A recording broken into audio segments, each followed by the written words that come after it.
आता या प्रश्न हात उंचे करा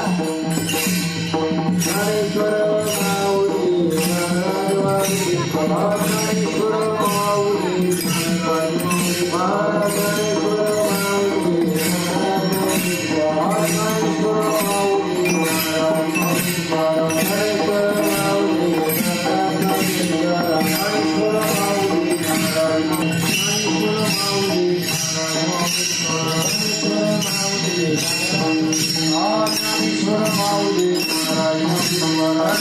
माऊली